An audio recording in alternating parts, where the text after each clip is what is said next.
Hello, everyone, and welcome to Sing Tank, the last day of our Theater Accelerator virtual program. Theater Accelerator is a brainchild of myself. I am Pamela Winslow Kashani. And I'm Tim Kashani. And together we are the co-founders of Apples and Oranges Studios and Apples and Oranges Arts. Theater Accelerator is a platform that we do virtually on Zoom. And before we go any further, I want to do a shout out to Zoom for becoming a sponsor for Theater Accelerator. And we heartfelt appreciation to Zoom for taking this on and being a partner with us.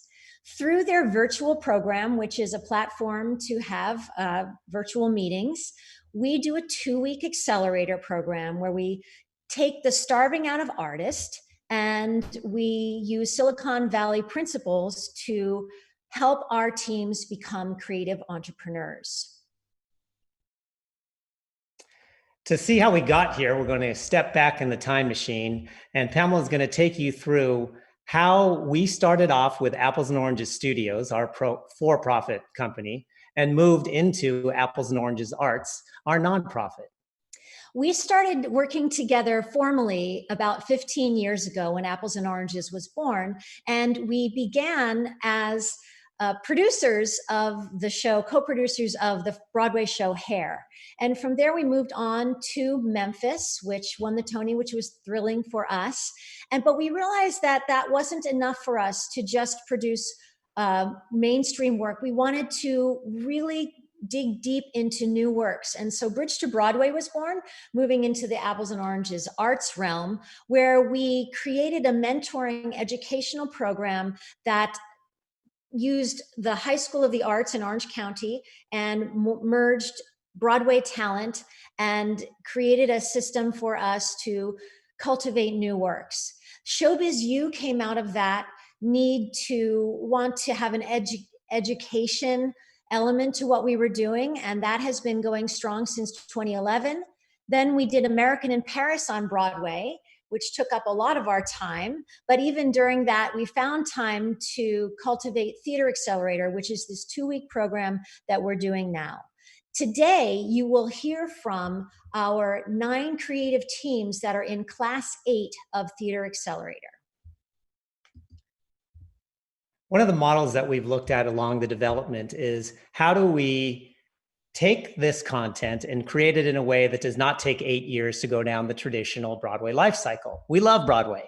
Working with these artists and our mission of taking the starving out of artists, we said, get your product in front of an audience and let them start to consume it. And we have created 2 digital films based on Emma, which came through Bridge to Broadway. And we have now launched an initiative that looks at their shows as entrepreneurs, meaning that they own intellectual property that they want to share on the stage, on the screen. They want to create merchandise. They might have podcasts, you name it. And over the 2 weeks, they started by being entrepreneurs in the first week, analyzing their product market fit, looking at minimum viable products and all of these Silicon Valley terms. And that took them to a point where now they are back at the creative, ready to pitch their shows to you and start looking at how they can take the starving out of themselves. And by doing that, we have our team as well as people that have supported us and amazing mentors throughout those 2 weeks. Each day they've gotten a mentor, everything from investors in the tech world to heads of large companies in the entertainment space. And you can look them all up on our website to see that it takes a village to actually make this mission come true. And we've had over 60 creative teams go through Theater Accelerator. This is our Class 8, and applications are now open for our Class 9. So if you know anyone who might be interested in applying, please go to nycoc.org. And also, if you want to be a part of our conversation going forward, we would appreciate it if you would please subscribe to our YouTube channel. And also, if you want to donate or help us out in any way, please go to nycoc.org/Patreon or /donate. And now comes the fun.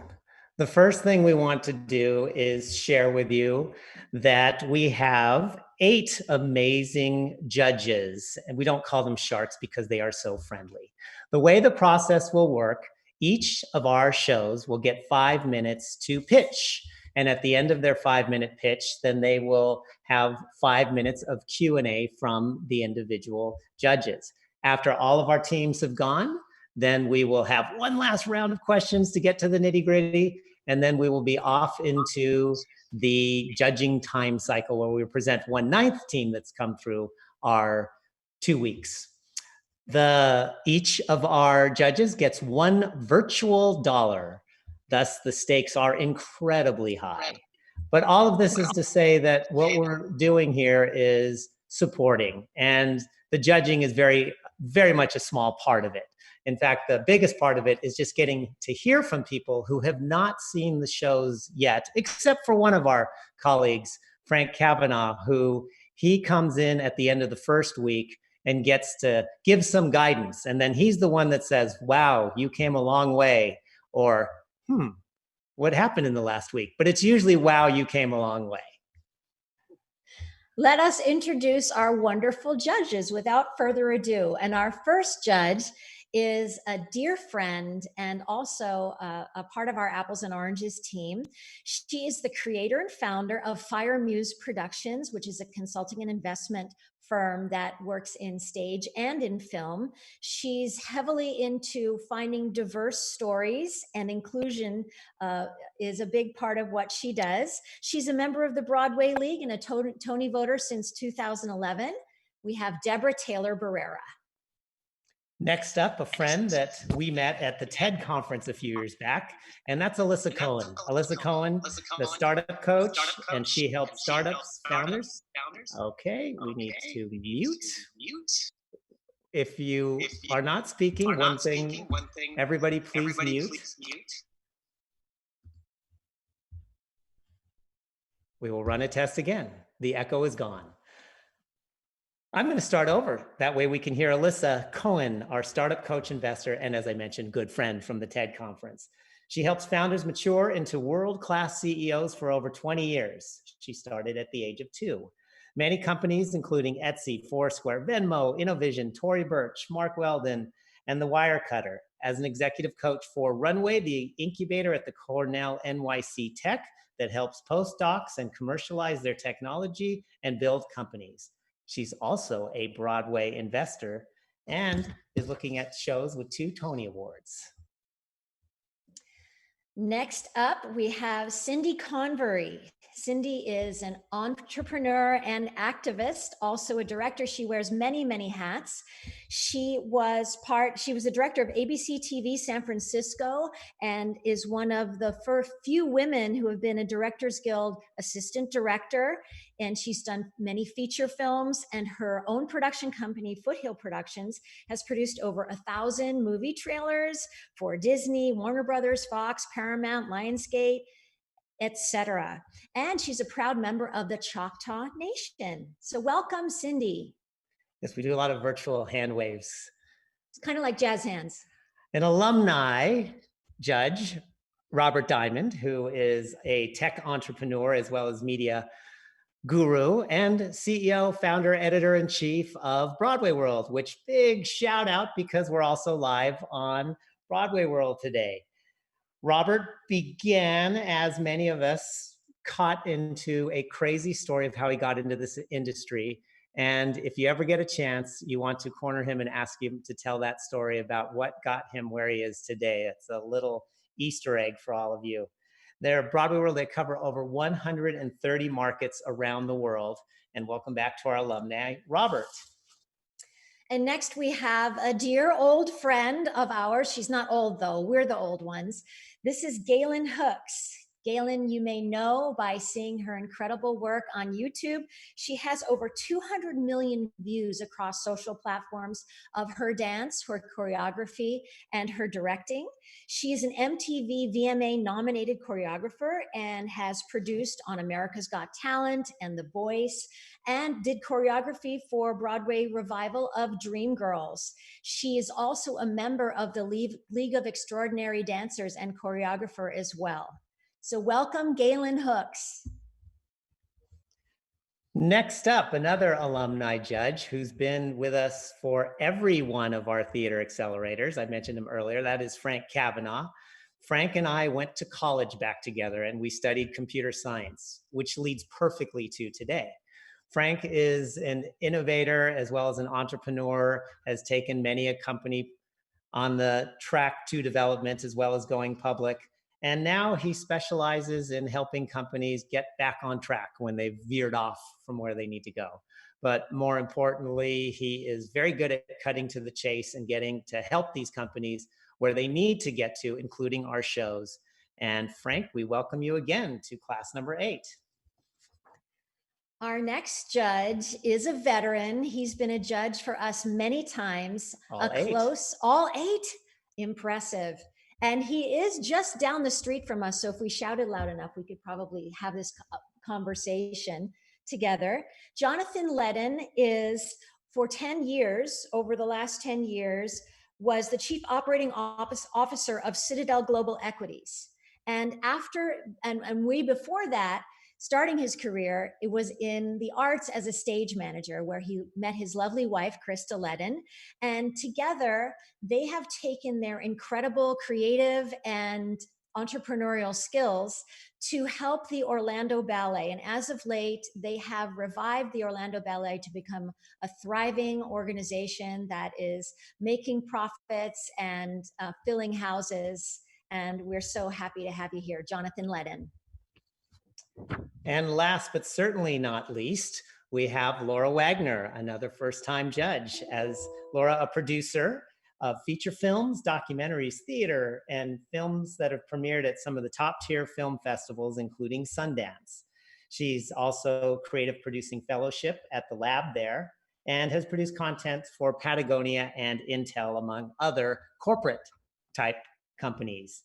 On the social media campaign and dozens of Broadway shows and the theatrical companies, including Mummenschanz and Tectonic Theater Company. Say that 3 times fast. I dare you. Associate producer of the documentary from John Leguizamo, Tales from a Ghetto Known, and Pulse, a Stomp Odyssey IMAX film. Welcome, Laura. All right. We've got amazing sharks today, and we have amazing teams that are going to present. And without further ado, let us get started. Team number 1 is Stefan Vandegraff, Denning Burton, John Donovan Wilson, and they are going to present to us Sherlock the Musical.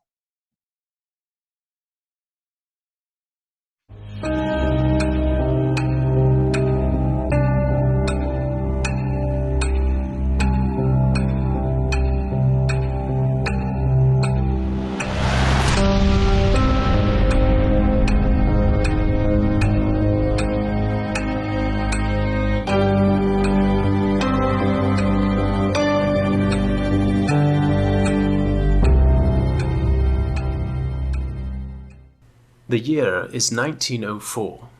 I, Sherlock Holmes, and my friend, Dr. John Watson, have been presented with a case unlike any we've ever seen.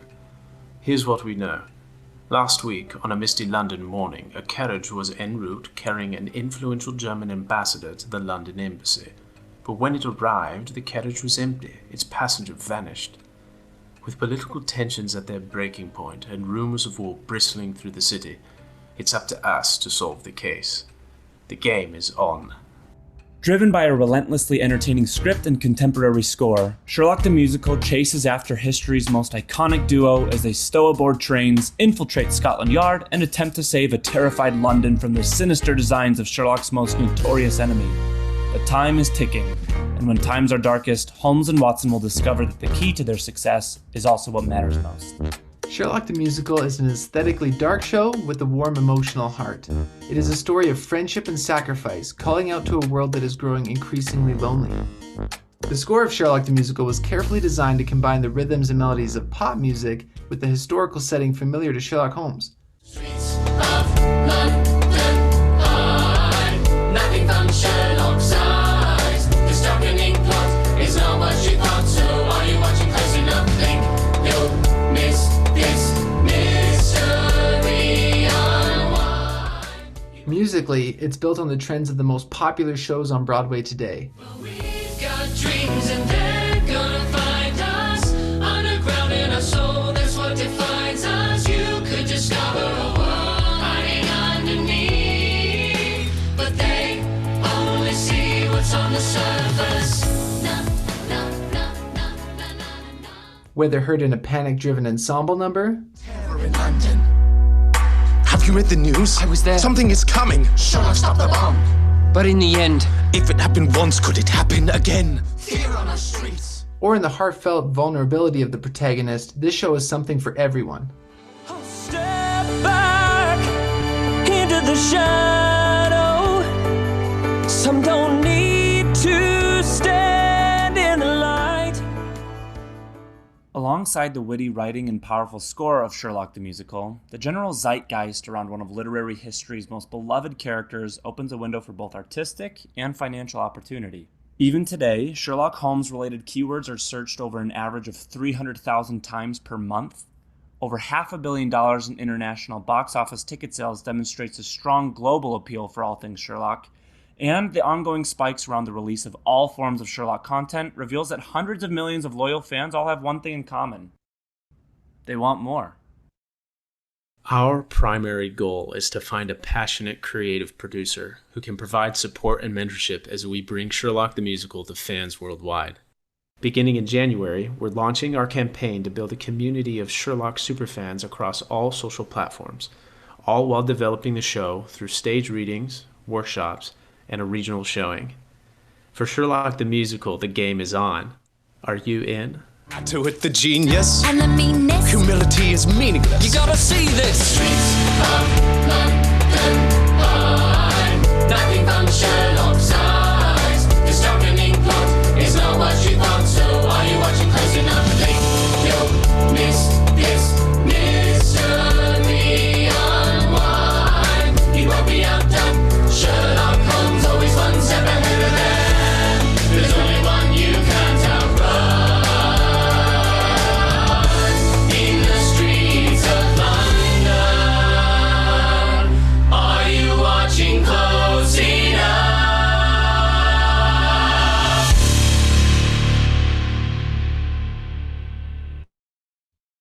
Hi, I'm Denning Burton. I co-wrote the book and wrote the music and lyrics for Sherlock, and I'm a Nashville-based songwriter, having worked in the pop industry for quite some time. I'm Stefan Vandegraff. I was the lead writer on Sherlock the Musical, and I own a digital advertising agency that produces viral content, and we have over 150 million views on the stuff that we've written and created. And I'm John Donovan Wilson. I'm the theatrical collaborator for songs and for the script. And I'm a New York-based actor, director, and choreographer, and the voice of Sherlock. We'd love to turn it over to you for questions. Thank you so much for watching our pitch. Well, thank you. And now we will open it up to our Q&A time. Sure. What a great first presentation. You mentioned that there's a lot of Sherlock out there in the marketplace. Other than being a musical, how else will it differentiate itself for people searching online? Is it based on a classic Sherlock story, or is it something totally fresh and new? I can take that one. So it plays off of a lot of the most beloved stories, but it has a completely unique story in and of itself. So it will certainly appeal to those people who are lovers of Sherlock. And then on top of it, the music and the musicality and the way it's presented, I think, is a very unique and fresh take on a beloved classic. Excellent. Next question. So you guys realize, like, when you sort of pitch this, right, that someone could take a look and say, oh, you know, went out and found a theme that wasn't done. You knocked off, like you said, Hamilton's popular. We took a bunch of data and you sort of built a musical based on commercialism rather than art, right?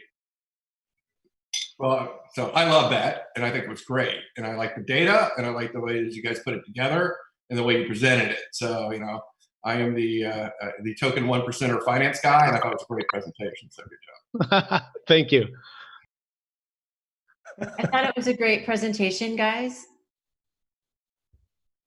Excellent. More questions for the show. Yeah, I'll jump in. This is Laura. I really also liked the way you presented that there's this global audience that wants more and more Sherlock, which is awesome. The question would be, when you're pitching it, how do you want us to feel about the emotional hook and the emotional arc of it?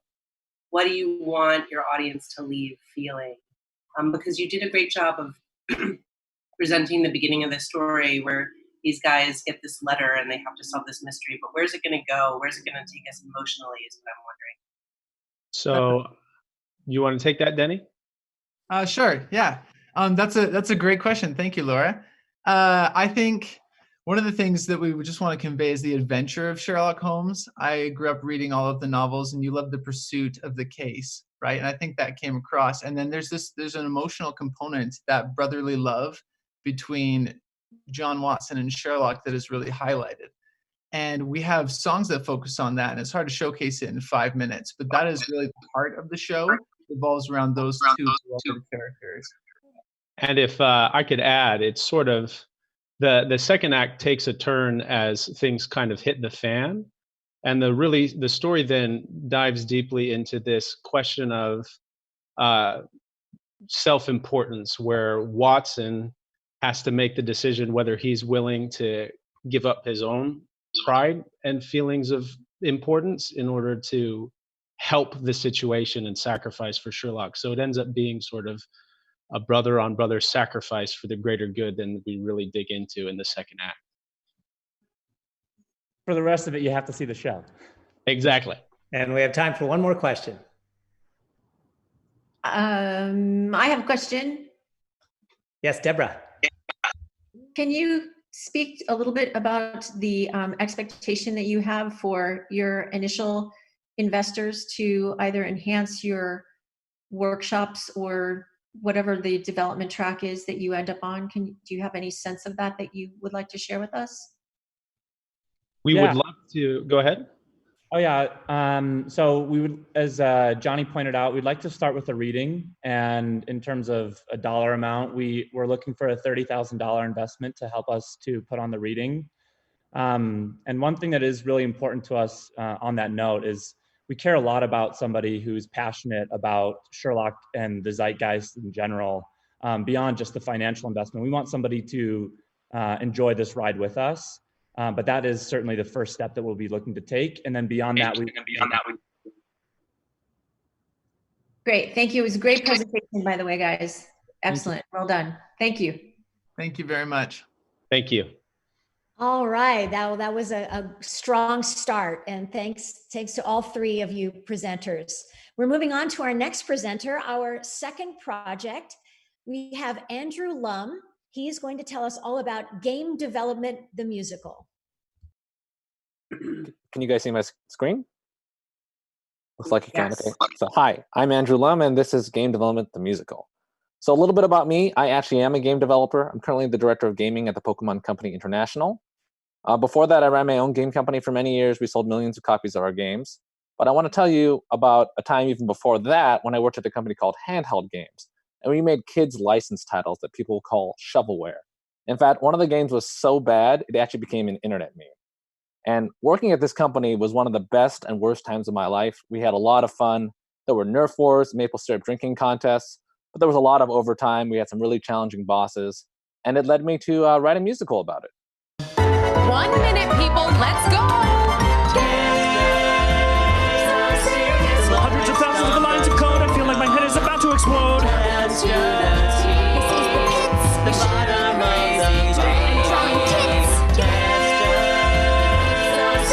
I love the design, but have to confess, my hair's falling out from all the stress. it's always one thing or another.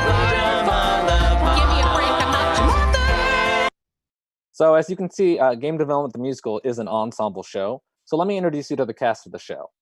This is Andrew, our protagonist. He's a new tester, young and inexperienced with big dreams. Nintendo, I'll work at Nintendo. Learn from Miyamoto, the legend and my hero. Andrew falls in love with Ellie, an artist, who's done with making these licensed shovelware games and wants to make her own indie game. We're gonna make a mint with one hit game, and our fame is ascending. Independent, we're gonna break it in. They work with John, the game designer, who's also an Office Olympian. They're the workplace winners, doing stupid shit to prove that they're cool. They're the workplace winners. Sometimes I swear I'm still in high school. Now let me introduce you to some of the management. We have Larry, the lead engineer, who's the classic 40-year-old virgin. Outside the office, we are geeks. We don't know how to talk to girls.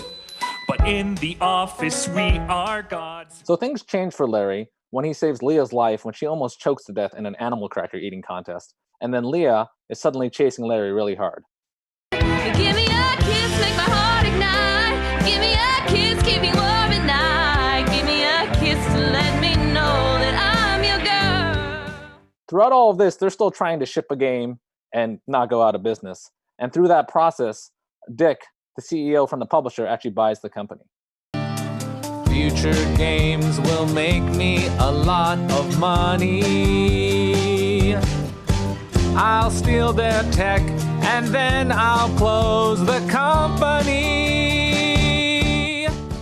So how does it all end? Well, you'll have to watch the show to find out. So in terms of market demographics, we think that this is obviously going to appeal to gamers, millennials, Gen Zs, pretty much younger people who've worked in an office, appreciate geek culture, like musicals, and like comedy. We're targeting YouTube as where we want to start this show. If you look at YouTube, there's lots of channels really based around video games, but there are even channels based around video game musicals. Random Encounters specializes in this, and they have 2.9 million subscribers.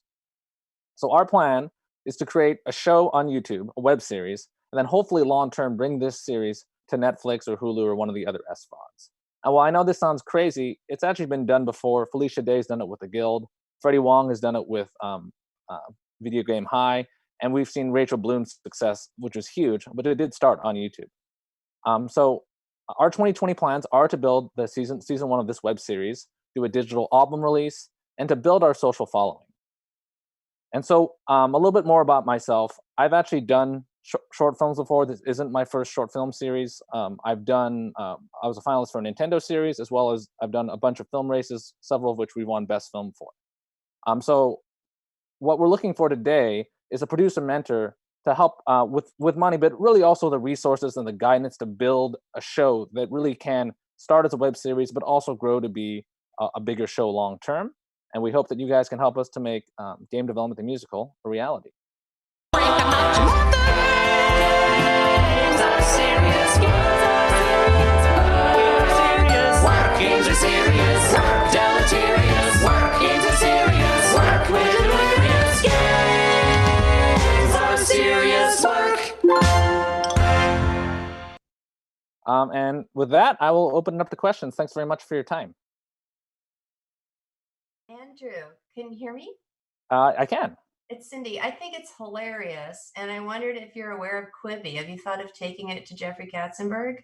I'm not. I'm when it comes to most stuff outside of video games, I'm not super connected with people. So I would love the introductions to the right people to make that happen. Quibi, Jeffrey Katzenberg started DreamWorks with Spielberg. You probably know his name. Oh yeah, okay, I apologize. Yeah. Meg Whitman just started a new platform called Quibi, and they're releasing 10-minute series every Monday. So they build on a story, which this seems like a perfect fit if you did 10 episodes at 10 minutes each to build the musical. Yeah, that's actually what I did. I broke, well, I originally wrote it as a stage play, and every time I pitched it, people said that this is not the wrong audience. And so I took the 2 acts, and I broke each act into like an hour in each one, and about an hour. And so I could definitely break these up into pieces. If it's a video platform, that's where I think that they're actively acquiring things like this right now, like every day. So wow, that sounds fantastic. Yeah, oh yeah. Yeah, so we can talk later about it. That would be great. Okay. It may be acquired during the next hour. That's how fast the. Oh, okay. Alyssa, you have your hand up. Andrew, so charming, so great. And as someone who's like looking for the next sort of be more chill, like for reals, I just was so resonating with this. Can you tell us more about what your experience is in creating a sort of a social media and viral following? Because that seems like it's going to hinge on this, unless it gets. Yeah. So I'll be honest. That's one of the things I've always struggled with. Even though I've worked at big companies and I've had successful games, I've always partnered with people. So I think I am looking. If I'm going to go solo with this, then I'm I have some friends who've worked at Razer. I friends who've interviewed PewDiePie and stuff like that. So the plan would be, if we go on the YouTube route straight, we're gonna reach out to Freddie Wong. We're gonna reach out to Random Encounters. We're gonna ask them to be the cast rather than using traditional Broadway people. We're gonna be using you as much. But before I make that step, having a little bit of funding, having a little bit of establishment before making those connections. Now, I can talk to these people. I am connected to them already, but I want to make sure I have the strongest pitch before I go to them with it. Excellent. Thank you so much, Andrew. That was a lot of fun. We still have a little Do you bit have more time for another question or two? Yeah. Okay, I'll ask a question. All right, I thought Laura, yes. it was really fun. It's such an original idea for a musical. I don't feel like musical form has mined this territory before. And I love the way you introduced all your characters. I love that there are female characters.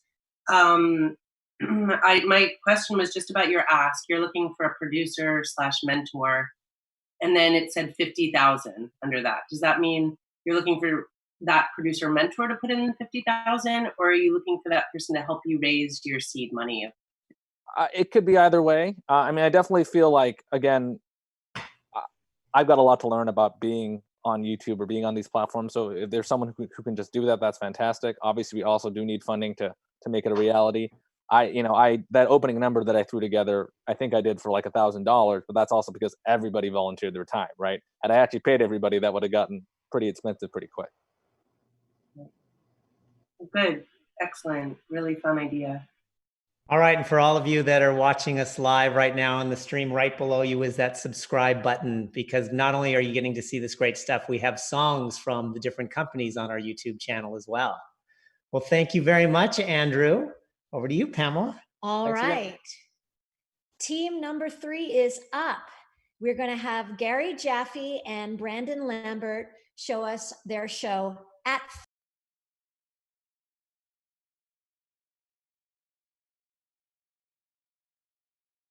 Hi, my name is Brandon Lambert.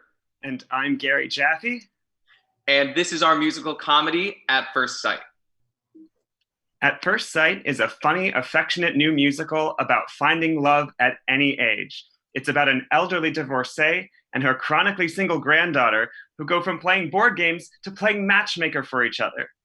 So the cast consists of these 2 women and their 2 respective love interests. But the actual love story is between the grandmother and the granddaughter. And it follows their sassy, competitive, loving relationship. And actually the opening number is the grandmother and granddaughter at each other's throats as they play a great game of Scrabble. And here's an excerpt. You're falling pretty far behind. That was the best word I could find. It's such a shame you've got no skill. I should remove you from the will. Come on, let's go. So that song and all the songs are written by Brandon, who did our music, lyrics, and co-wrote the book with me. He is an Ohio native, and he's living in New York now as an actor and writer. But where are you now, Brandon? Currently, I'm in Pittsburgh for a few months doing Forever Plaid at the Pittsburgh CLO. And this is Gary Jaffe, my book writer, who's Brooklyn-based, and he's a writer and director for film and theater, who's originally from Austin, Texas. It's true. My plays have played all over the nation, and my films have played all over the world. Brandon and I met in the BMI Layman Angle workshop in 2015, and in 2017, we were commissioned to write At First Sight by the Mountain Playhouse of Jennerstown, Pennsylvania. To write this new musical, we decided we wanted to do a love letter to some of our favorite women, our grandmothers and our sisters. So here are some pictures of the women in our lives. And actually in the top middle, in the purple, is my Grandma Pat, who was the inspiration for Grandma Pat, the character. There are some differences though. I think Grandma Pat, the real life one, when she saw it, was a little shocked at how much Grandma Pat, the character, was drinking during the course of the show. But you know, it's musical comedy, so you do what you got to, Grandma. Yeah. What you also see here is an image of our target audience. We think women between the ages of 35 and 75 are really the core group. In fact, I imagine a suburban mom wanting to do something on a Saturday night, and she's going to buy a ticket for her daughter, buy a ticket for her mother, and all 3 of them are going to come see At First Sight together, and they're going to enjoy the show, And then who knows, maybe they'll spend the evening talking about love and each other, because that's the relationship that's most important to the show. In fact, the title song, At First Sight, is a love duet between the grandmother and granddaughter. And here's a brief clip from that. It was love. It was love. At first sight. At first sight. Okay, now stop before you make a woman cry. All it took was one look. I saw you and just knew I'd love you till the day I die. Grandma. Oh, we love our grandmas. So what do we need in 2020? We need $10,000 to do a 29-hour reading in New York, and we'd love to get a name actress like Christine Ebersol, Tanya Pinkins, or Sandy Duncan, who actually came and saw the premiere of At First Sight and loved it. We'd also love a producer to partner with a company like the Pittsburgh CLO to do a full production of At First Sight later in the year. The Pittsburgh CLO is great. It has this awesome cabaret space, and they're actively looking for small cast musicals like At First Sight for that space. But the way we really think we're going to get it out to the whole country for all the regional community houses who can do the show is through a filmed version. We think At First Sight is particularly good for a filmed version because it's a very cinematic script. We use cross-cutting between various dates and scenes and songs to both dramatic and comedic effect. So we think this is a good fit. It's a small show, it's producible, and we want a producing team to help us get this digital filmed distributable version done. And in the future, we imagine At First Sight playing at regional houses and community theaters all over the country. It can be done anywhere because it's so producible. It's 4 actors, 2 instruments, and a story that appeals to all ages and all demographics. And there is this huge demand for family-friendly musicals that are small cast, like I Love You, You're Perfect, Now Change, and Murder for Two, which went on and are currently still being done everywhere, including Forever Plaid, which I'm doing right now, which hasn't stopped. We know this show is universal, and it's special because it's a relationship we've never seen in a musical. That is the love between granddaughter and grandmother. So we would love you to join us as we try to take this very special love story across the nation to small towns and big cities alike. Thank you so much for your time, and we're excited to have your questions.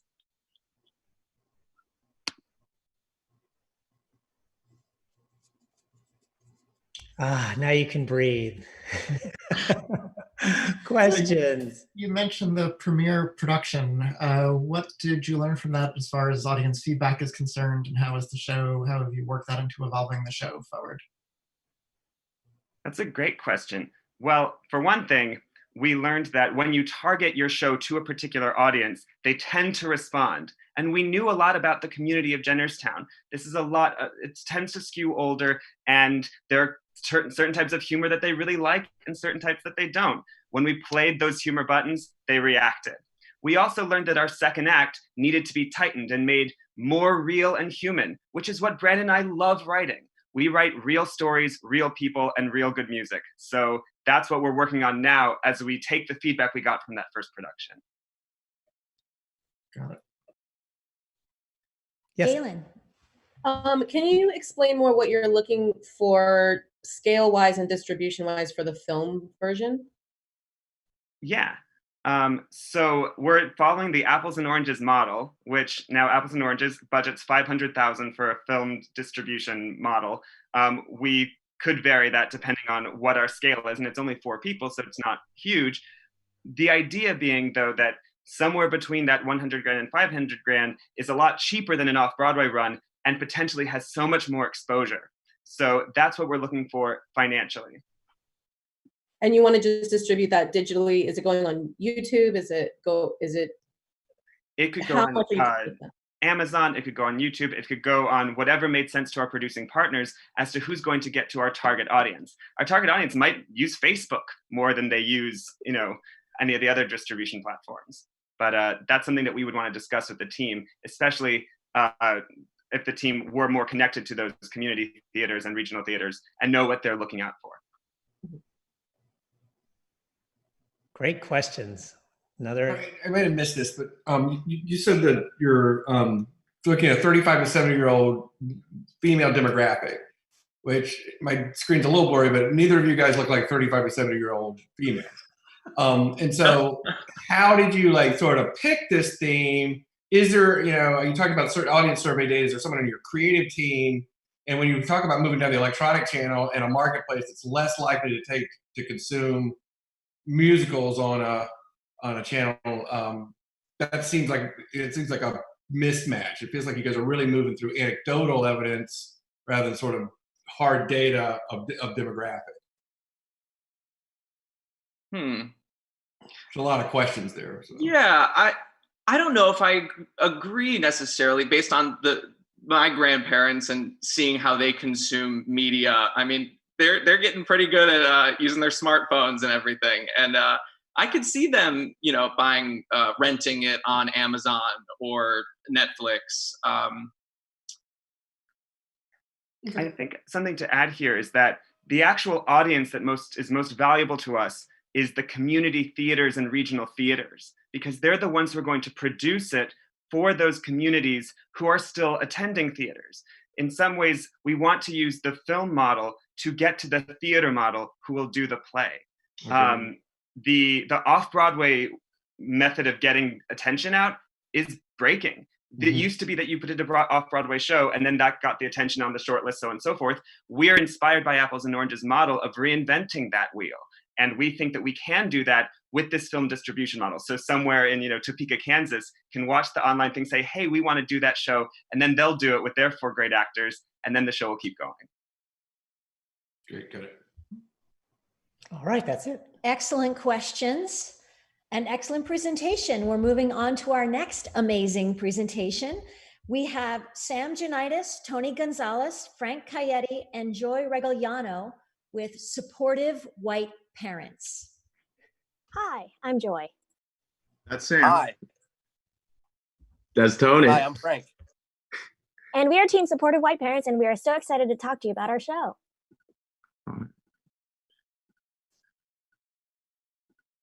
Hi, my name is Joy, and both of my parents are doctors, which makes me super Asian. We're Filipino to be exact. I was supposed to follow in their footsteps and take over my dad's clinic. That shadowy place you see over there was a career in entertainment, of course. When I told my dad I didn't want to be a doctor anymore, and that I had switched from pre-med to majoring in theater and Southeast Asian studies, he didn't talk to me for 8 months. When I was at UC Berkeley, I looked around at my theater classmates and I wished that I had supportive white parents like them. And so I eventually wrote a musical called Supportive White Parents. Supportive White Parents is a comedy musical about an Asian American girl who wishes on a shooting star for supportive white parents. I wrote the book and the lyrics, and I'm also in it. This is our team. The show starts at my alma mater, UC Berkeley. All the students are so excited to show their parents how they've changed, except for Joy, because her parents are immigrants, doctors, and Asian. As predicted, they are extremely disappointed that she doesn't want to be a doctor, and they express it in a song called Utang na Loob, which colloquially refers to the debt that you owe your parents just by being born. Andrew Lum knows what I'm talking about. Asian classmates. Brr, brr, brr. Air horns. Debt of the heart, extra money that we make, we send it through time. Sacrifice so much for you, so now you owe us your life too. She then wishes on a shooting star for supportive white parents who would understand her and love her for who she is. She wakes up to see Jim and Carol fawning all over her, just the kind of crunchy, liberal, Whole Foods shopping white parents she wanted. At first, these white parents seem perfect, but we start to see their flaws. Some racial blind spots, a foul-mouthed incel son, and an aversion to vaccines. Joy is forced to confront the fact that what she wanted isn't necessarily what she really needed. Thematically, Supportive White Parents explores our innate desire to be accepted for being our true selves. On the road to discovering herself, Joy also accepts who her parents are and learns to appreciate them. Along the way, we turn a satirical eye to white privilege, subreddit culture, 2000s pop punk music, and Whole Foods. It's a comedy with heart and a subversive edge. We're Sam and Tony, the composers of the show. This show is very producible. It currently only has 6 cast members, and we've put it up in numerous black box style theaters to great success. We've also seen from our run at Upright Citizens Brigade, Second City, and the Hollywood Fringe Festival that it appeals to a large cross-section of people, from Asian Americans to children of immigrants to comedy fans to supportive white parents themselves. We even got a write-up by NBC. We were just extended at Second City Hollywood because we sold out our entire 4-month run. We were nominated for Best Musical at the Hollywood Fringe Festival 2019 and won the Encore Award and Best of Broadwater.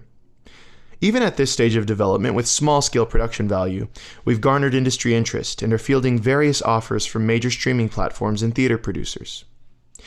Immigrant stories have proven to be very successful at the box office, as is evidenced with Hamilton or Coco.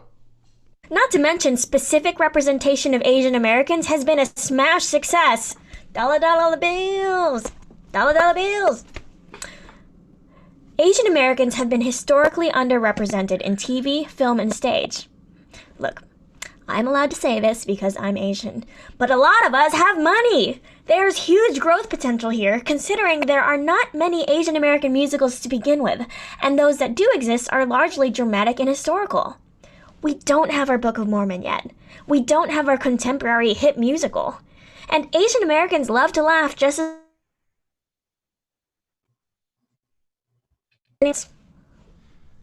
Today, we're asking to be connected with producers and cultivators of theater who would care about sharing a specifically Asian American story, and one that represents immigrants and Filipino culture with respect, humor, and heart. We would also love to engage in partnership with a theater company that could help us develop the full-length version, such as La Jolla Playhouse or Berkeley Repertory Theater. We'd also love to garner funding for a 29-hour reading. Beyond just Asian Americans and immigrants, we can all relate. We all have parents. We all just want to be loved and accepted for who we are. Besides, all parents suck in their own special way. Supportive white parents. All parents love in their own special way. Thank you so much for your time, and I'm wearing the same thing, so it's less confusing.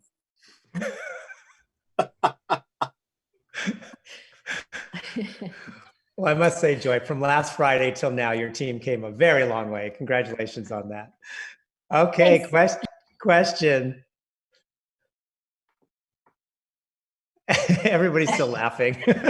Alyssa, go ahead. I mean, Joy and team, how charming was that? And Joy, I loved your performance there on the video. That was great.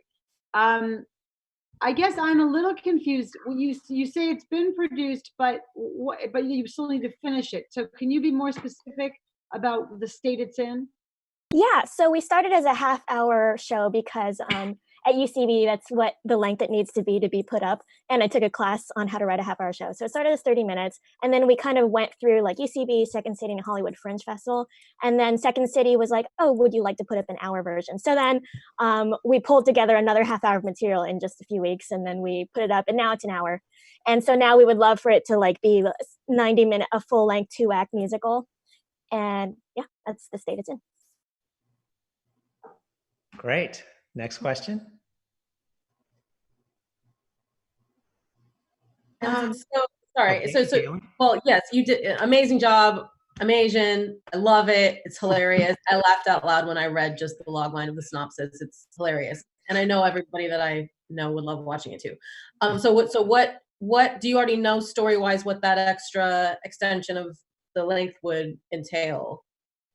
What do you do? Oh, sorry, I cut you off. Oh, go ahead.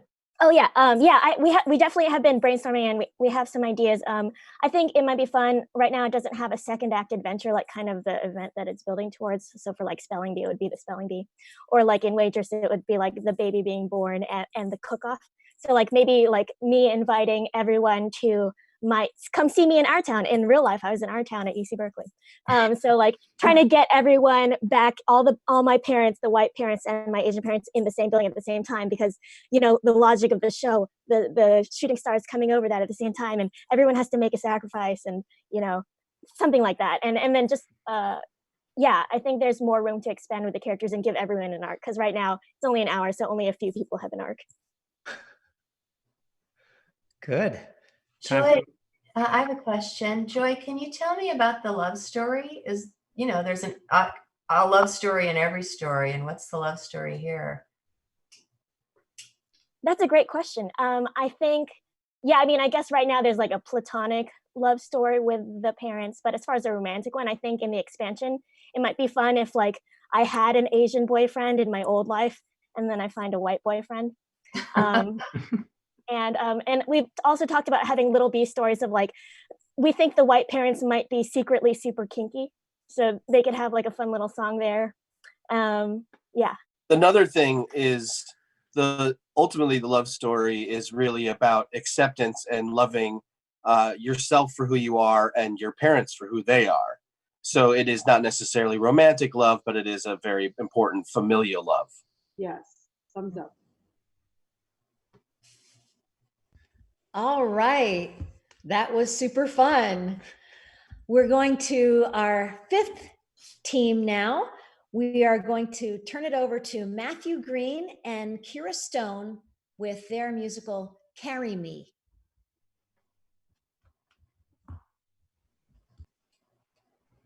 Kira, you're muted.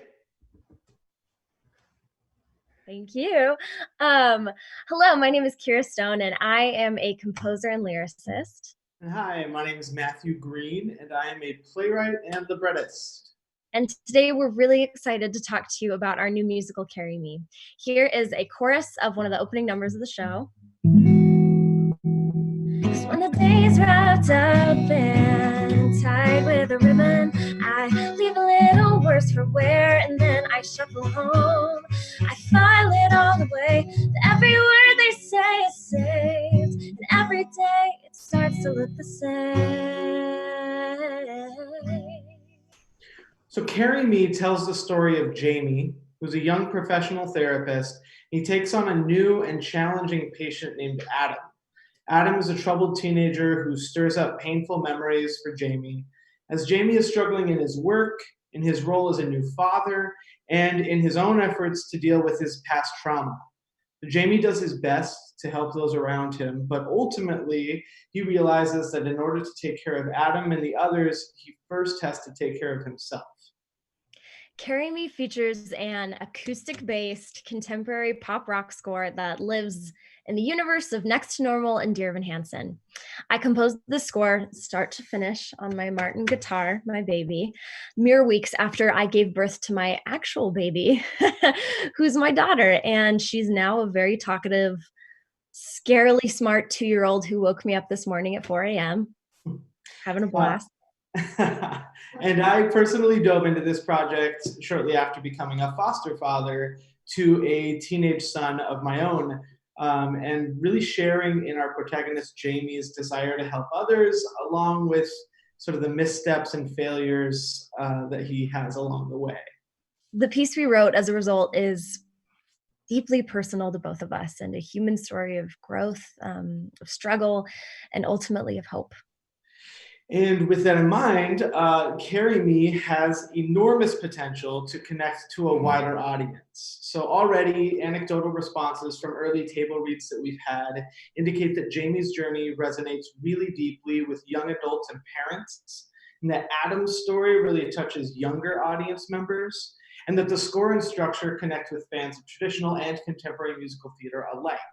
So this means the piece will bring in new, passionate audience members while still appealing broadly to traditional ticket buyers with a vibrant musical theater score, including this song. I choose you, I choose you. Every funny face you give me, I see colors, turquoise, gold, strawberry blue. I choose you. Every second, every star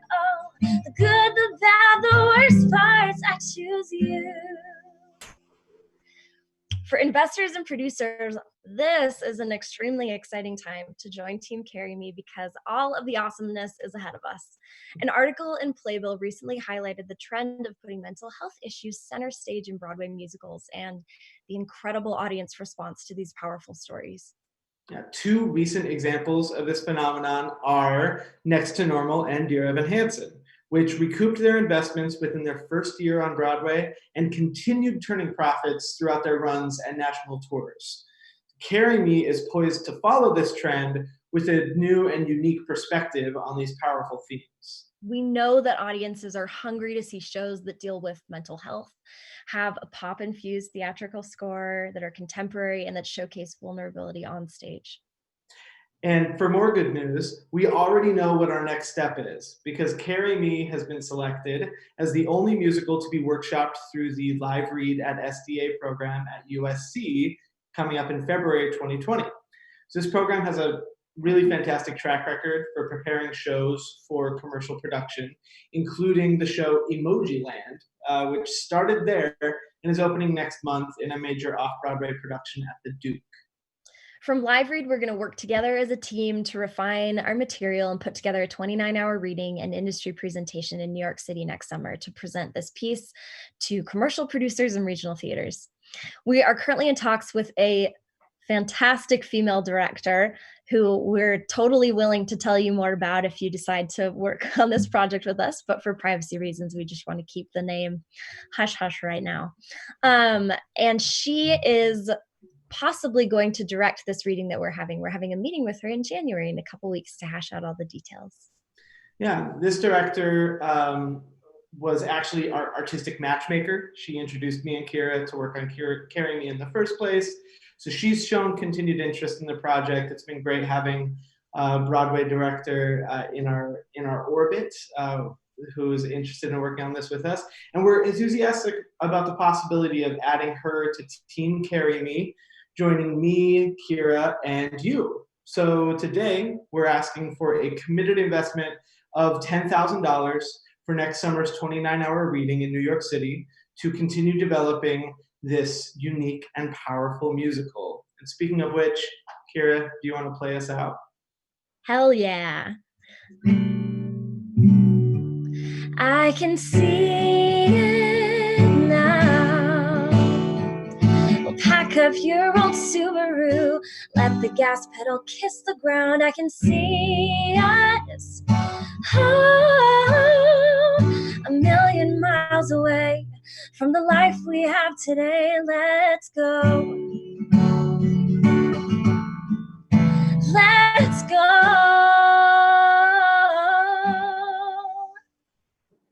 Thank you very much. Thank you very much. Questions?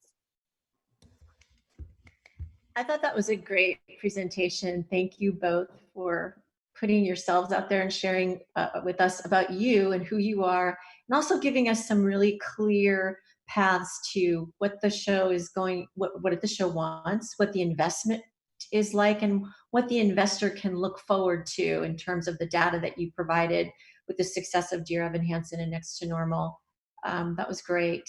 Could you tell me a little bit more, or tell all of us a little bit more about the size of this musical, the scope of it, cast number, kind of the choreography that you see coming into the piece? Just give us a little more detail about that. I'm just curious about that. Yeah, I can. So the cast size is currently 6 actors. It is 3 male identifying and 3 female identifying characters. So it's a small cast. We see it as something that's very producible and can live in various, in small, intimate chamber type productions, as well as something that can be expanded and live on a larger scale. So there is opportunity for movement, there's opportunity for inventive, exciting staging, which we saw like in Come From Away, that was such a big part of that show's success. So I think the show we've created leaves a lot of room for creativity with how it lives in various spaces. Thank you. Good job, you guys. Okay, next question, please. Great presentation. Loved the live musical touch as well as the personal connection. So nicely done there. Who would you think about for a dream cast? Oh man, I have like so many options in my head already. Honestly, for Jamie personally, I would love to see Leslie Odom Jr. That's just my take. I think he would be so excellent. Matthew, what about you? Yeah, we actually, it's fun because Kira and I, this is such a great question. Kira and I have this sort of text thread going back and forth where we've at different times thrown out different names. The character actually of Jamie, when she said Leslie Odom Jr.'s name, I got really excited about that. And yeah, there's now I'm blanking on the names. That's something that we can definitely chat about more offline, especially as we sort of approach some more opportunities where we'll need to be drawing on those names, those people. We also have a character named Tori who's kind of a 20-something off-the-wall character. She's really funny, and she's kind of figuring out life in a big city. I think she could be played really well by Eva Noblezada.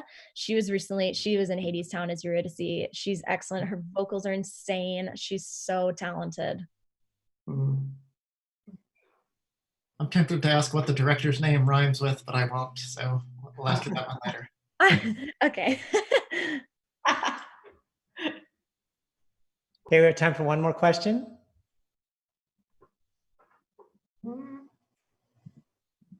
All right, then let's move on. Thank you so much, Matthew and Kira. Thank you. Next, we have Ann Nygren Doherty and Mark Mendelson presenting Goldrush 2.0.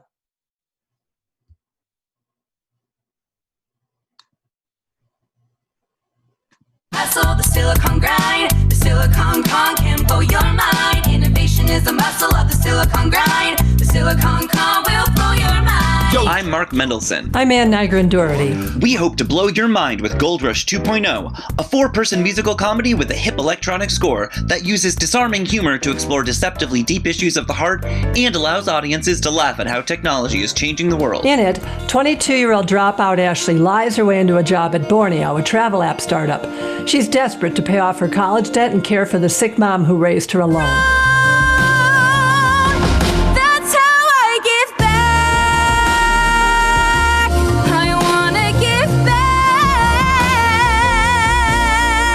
Ashley's boss is Josh, a child of Silicon Valley. His job title is Wild Man of Borneo. As my dad once said to Steve Jobs.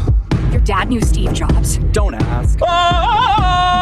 On vacation in Borneo, Josh's girlfriend dumped him, and he got the idea to create a disruptive app to eliminate all pain points in the travel biz. He's helped by shy coder Andrew, who fled the trauma of his family farm in India. He copes through video games and secretly likes Ashley. The three team up to develop their app, pitch investors, and make Borneo a household word. Their story is framed as Goldrush 2.0, a corporate musical presented by rockstar VC turned CEO Jules Hammer at the annual expo of corporate giant Mediocritech. That's Mediacritech, Mark. In Goldrush 2.0, the team were so focused on eliminating customer pain points and changing the future, they suppress their own needs.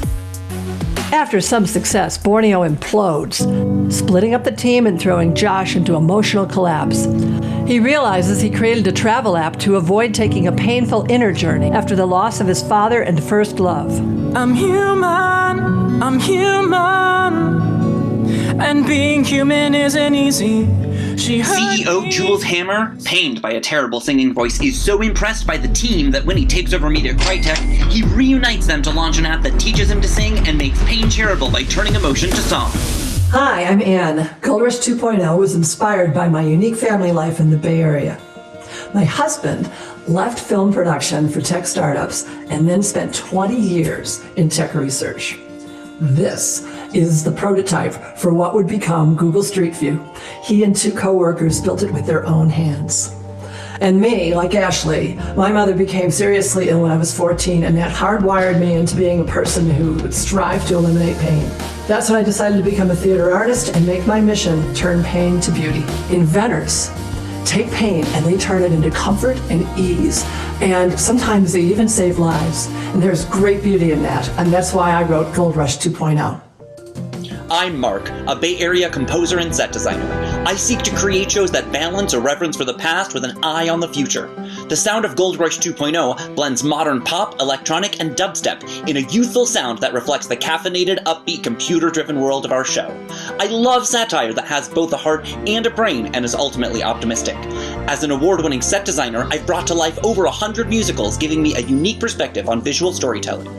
We make a great team. As a producer, writer, and performer, and make sure the story is funny, touching, uplifting, and memorable. As a composer and designer, Mark dazzles the audience with catchy tunes and stunning visual moments, all of which can be realized in any size venue. Goldrush 2.0 has had 3 readings and we've demoed 8 songs.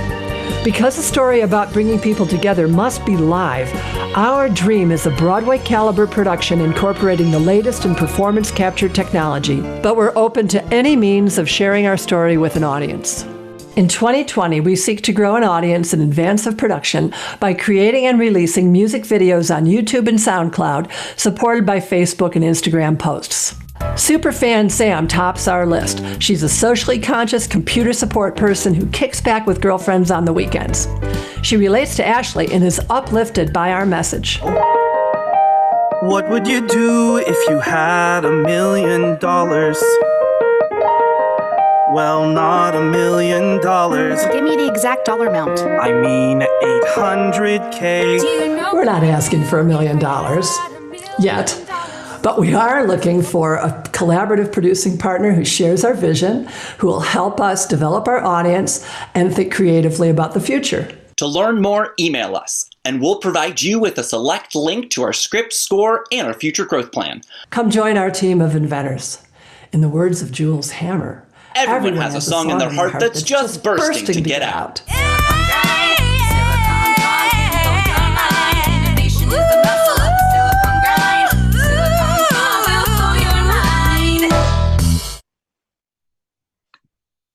And we would love to take your questions. I thought that was really a fun pitch. It was fast moving. You guys were very prepared. And what I loved about it is the story was fully formed, you know, beginning, middle, and end. And it was very genuine. And just hearing the word dubstep kind of made me feel good. I haven't heard that word in a little while. But, you know, it felt like there were a couple of different places for this project to be further developed. I don't know if you're familiar with the Ojai Playwrights Conference, but that might be a fit, you know, to look into that with Robert Egan. And Deborah, you've been my guest here, so in Ojai, and you know how fun that is. Mm-hmm. I guess I don't really have a question. It was just an observation, but I feel like you're really well on your way, and the music felt very vibrant and really engaging. Oh, thank you. Thank you so much. Okay. Next question, please.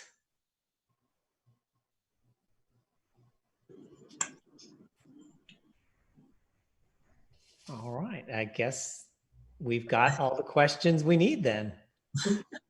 Apparently you were very informative and thorough in your presentation. Thank you. Great, that's what we want. Well done, well done. We'll move on to our next presenters. And Jorge Rivera Herans, also known as Jay, will tell us about Stupid Humans. Hello, everybody. My name is Jorge Miguel Rivera Herans. Most people just call me Jay. Hi, everybody. I'm Matt Hawkins. And together, we are the musical creation duo known as Hawkins and Jay. Now, before we get started, I want to show you guys a quick cover of one of the songs from our musical. The song is called What Does My Heart Say?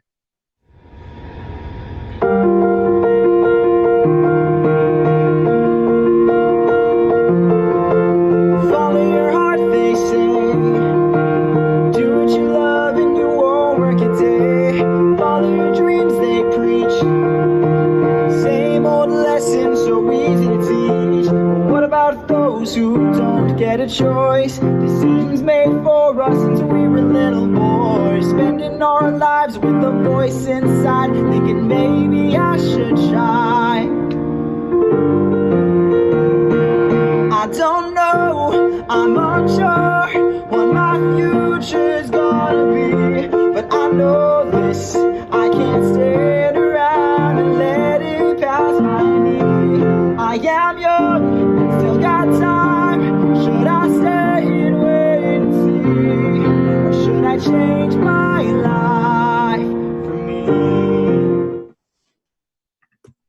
Okay, so what you guys just saw was a small snippet of our original musical called Stupid Humans. Now, Stupid Humans is about a young man named Indigo who drops out of med school against the wishes of his father so that he can pursue his lifelong dream of becoming a singer and songwriter. Now, I came to Matt Hawkins with this idea the day that I dropped out of pre-med without telling my parents so that I could pursue my lifelong dream of becoming a singer and an actor. Yeah, that conversation with the parents went really well. Thanks for that. No.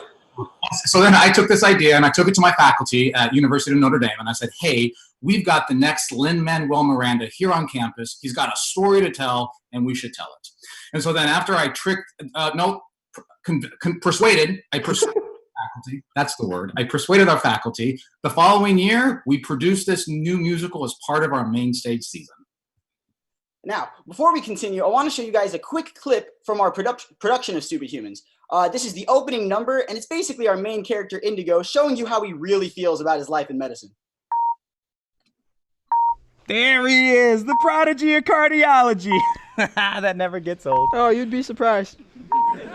You're gonna walk in there tomorrow looking like the future, Indigo. I'm not so sure about that. Okay, I lied. I hate this job. I really freaking hate this job. And there's no one on the mother loving face of the planet to make me say thanks for this job. Only reason I have this job, father told me to get this job. Demands of the land of solitary and life in med school to be granted monetary advancement. I don't think it's all about the money, and it's kind of funny. I think everybody's got a hobby that they love. Think about it. Every time I step up in the med school, all I really want to do is sing and write songs. Yes, I'm depressed. I confess, incessantly pressed for success. But success should be self-defined. So where do I draw the line?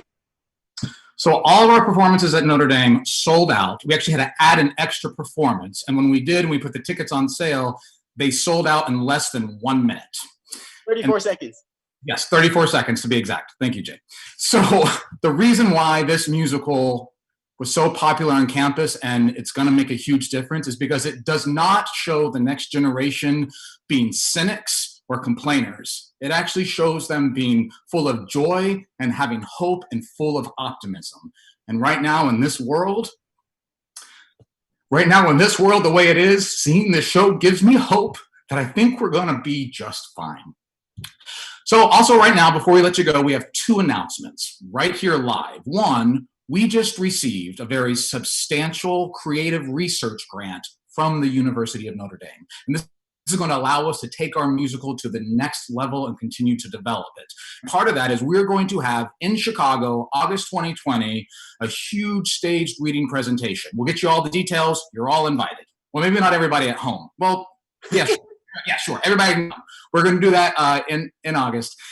We'll get you all the details later. And then also, live right here, we are announcing we are changing the title of our musical. We're going to test it out. We're going to see how everybody feels about it. And you'll see that title at the end of this next video, which is clips of our production at the University of Notre Dame. Enjoy.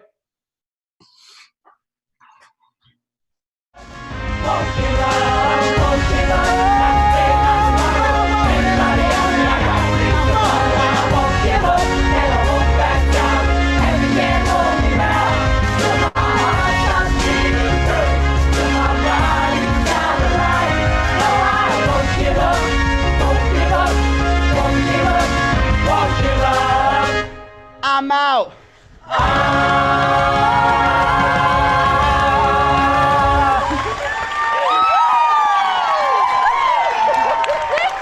So we invite all of you to Chicago, August 2020. We'll get you the details. Meet us, see the work, and let's chat and see what happens. It'll be so fun. Thank you, everybody. Thank you. All right, questions about the show or the team or Jay's Thanks, parents. Great presentation. It's I like your new title, by the way. It feels like really in line with the heart of the show. And yeah, I was wondering if you could tell us a little bit more about some of the other characters who helped flesh this out. Yeah. that is very with a lot of the central conflict. So the father is against the main character actually going and following his dreams. So we follow his track and his relationship with the son throughout, and then their journey changes at the very end. Some of the other characters is on the way to, basically the main character goes out to California, and on his trip out to California, he meets other people that are also following their dreams and trying to go after their passion. And he meets a character named Clara, and through Clara, she has some challenges at home with her parental figure. So we have this other kind of B story where she has a conversation with her mother, and they're having challenges in their relationship. So there's a mirror between the parent and the child. And then the Indigo character and Clara character have this platonic relationship that starts to get a little fuzzy. We think it might go romantic, and then something's revealed in the end. And then there's other people along the way. There's this sage character that is the conductor that moves people from the train from wherever they are in the country out to California, and then other tertiary characters in the music business. Great. Next question. How big is the cast size and orchestra size in an ideal world? Right now, we could do the show between 12 and 16 performers, depending. And when it comes to the orchestra, we can do it with one person who acts as the DJ as well as the piano player. And what about on the large scale end of that? Large scale, I mean, we could go up over 16 cast members if that was of interest. More the merrier on my end. As far as the orchestra, we are interested in actually, depending on the patches, as far as the technical stuff goes, like it might be really fun to get live strings and live brass. And part of our development next year is going to be workshopping that to see what live instruments complement the more electronic hip hop base. So we're kind of open to that conversation. Thanks. And Matt, Listen, yeah. Can you tell me who your target audience is? Exactly, like describe your perfect ticket buyer. Well, our perfect ticket buyer are going to be 13 to 35, and mostly targeted much more into the junior high school. Jay, you told a great story about what you wish you knew before you went into pre-med. What was that story? Yeah, so all I knew is that like I knew what I always wanted to do, which was actually like singing and acting. But you know, when there's so many kids who I know are growing up or are in high school right now who are on a career trajectory that is kind of placed on them either by their parents or their teachers or someone. And what's great about the message of the show is that it kind of it's sending the message that I wish I had heard when I was younger, which is really follow your heart and don't give up on your dreams. So that kind of same demographic of students, whether it's high school or like even early college students, could really be affected by this in a good way. Yeah, and what's fascinating too, we had a talk back after one of our productions at Notre Dame, and it was really fascinating. We had an older gentleman who was retired from the South Bend community sitting next to a young college female identified student, and they had obviously completely different experiences but connected to it. And yes, the young woman said, which was in line with Jace's thoughts, is it gives her power, it empowers her to go after the thing that she wants. And then right next to her, the 70-year-old male gentleman said that it really reminded him that he gave up on his dreams when he had grandchildren, because now his dreams need to be his grandchildren's dreams. And there's, because of the father character in the show, it's a very working class family and father, there's a lot of connection too for the parents. So we feel like it's for the younger audience, but it's one of those shows where the parents and the grandparents are going to be just as invested as their kids.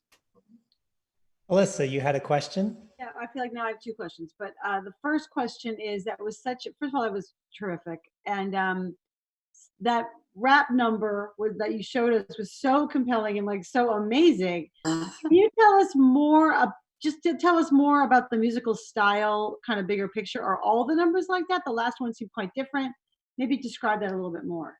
So I think the best way to describe the music of this show, because it is relatively broad, but I would say it all falls under pop music. Like I'm very inspired by songs I hear on the radio. As you can tell, it's not very classic musical theater sounding songs. Like I'm obviously influenced by Hamilton and Lin-Manuel, but also just like by current pop songs that we hear on the radio today. So in there, you will hear like classic hip hop beats, but you'll also hear just like ballads that have tons of voices coming in as an ensemble.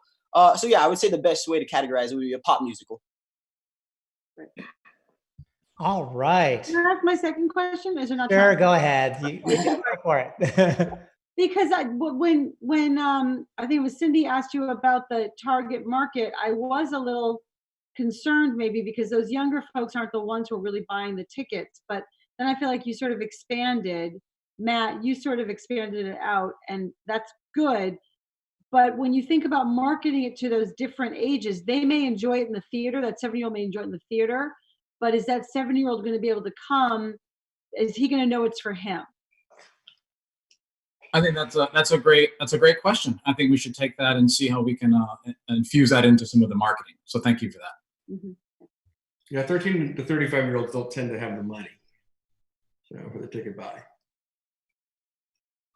Very true. Well, thank you so much for that great presentation.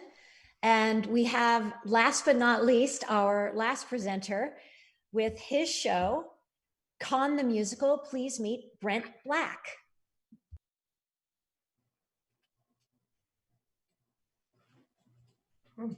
Hi, I'm Brent Black, and I've written a Star Trek parody musical called After 10 years of making nerds happy on YouTube with comedy songs about video games, I'm returning to my musical theater roots and setting my sights on another fandom I'm a part of, Trekkies. At the top of the show, Data the android has entangled himself in a diplomatic crisis, and soon the fate of the galaxy rests squarely upon the success of his self-made holographic musical based on, you guessed it, The Wrath of Khan. Now, he and Captain Picard have one night to fix the show before they present it to a menacing alien ambassador who happens to be a huge Broadway nerd. The show within a show finds a schlubby, older James D. Kirk pulled into a deadly game of cat and mouse when his arch nemesis Khan, who's a bit more glamorous than you remember him, breaks free of imprisonment. Some of the standout moments in the show include an opening number narrated by Data. What do you do? What do you do? Starfleet's own Catch-22. What do I do? What do you do? That is the Kobayashi Maru. A flashback to Kirk's past in the psychedelic 2260s. Describe pioneer of the final frontier. Earth year 2266. Yeah, the 60-pounder size. Oh, that planet we hastily stranded them on. And their leader. What was his name? Keith? Kippy? Khan, that's what it was, Khan. A cadet finally achieving his dream of a heroic death. For one shining moment, this boy proudly went when no one before had gone are all fears about dying. A musicalization of Star Trek's most iconic movie moment.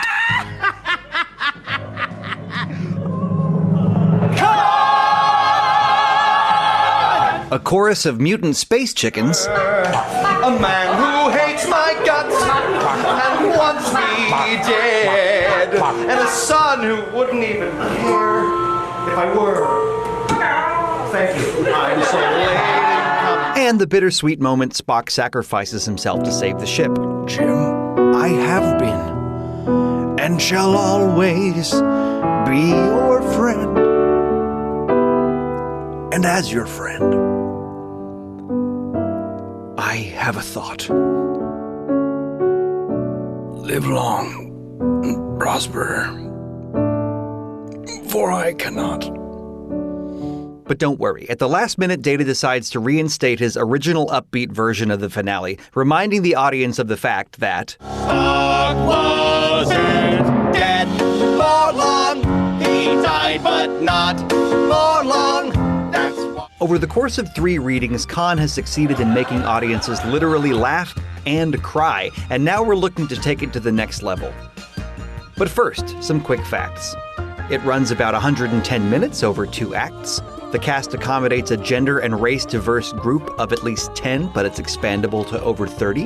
And one way to keep running costs low would be the use of our professionally arranged backing tracks.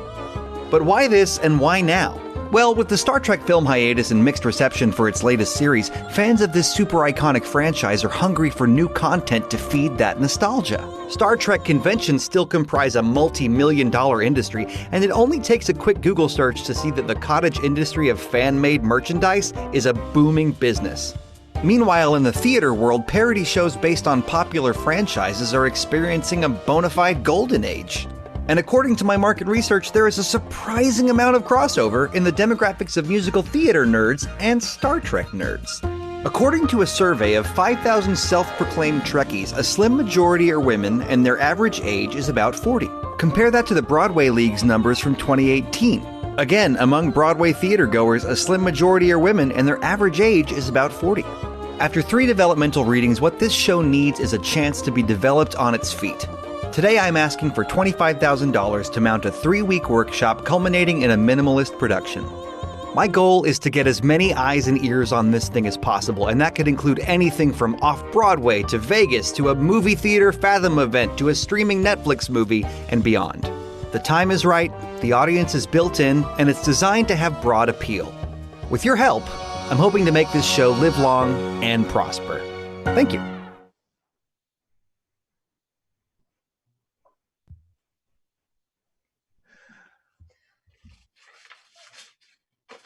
Okay. And that was it. We're opening up, opening up for questions. Thanks for watching. Hello. So before I ask the question, I will say, we are in the presence of a Star Trek celebrity. So. I do indeed. Yes, I've already dropped her name over the course of the last 2 weeks. So, obvious question: copyrights, royalties, licensing for the. You're getting pretty close to.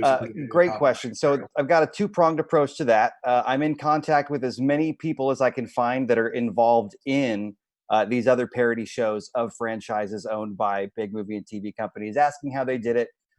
In fact, I found out that a recent Big Bang Theory off-Broadway show had a Star Trek character, is also owned by a parent company of Star Trek, and we'll just say they got away with it, so that's a good sign. But I'm also working with an IP lawyer and have been from the beginning, just to make sure this is as ironclad as you can get when it comes to legally parody.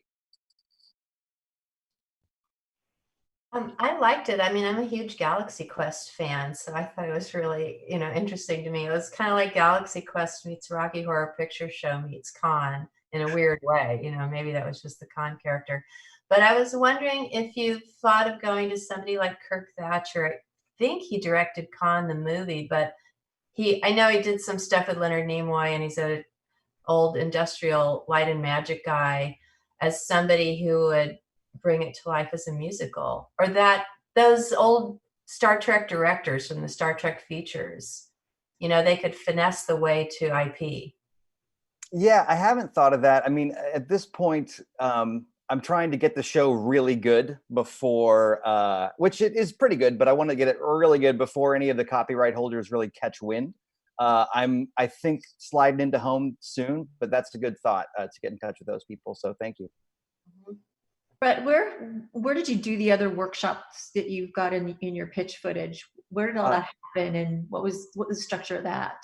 So the first one was I actually borrowed a Shakespeare company in Cincinnati, the Cincinnati Shakespeare Company, and they to this day are the best cast when it comes to the Star Trek technobabble, getting their mouths around the words. But that was done at the No Theater in Cincinnati.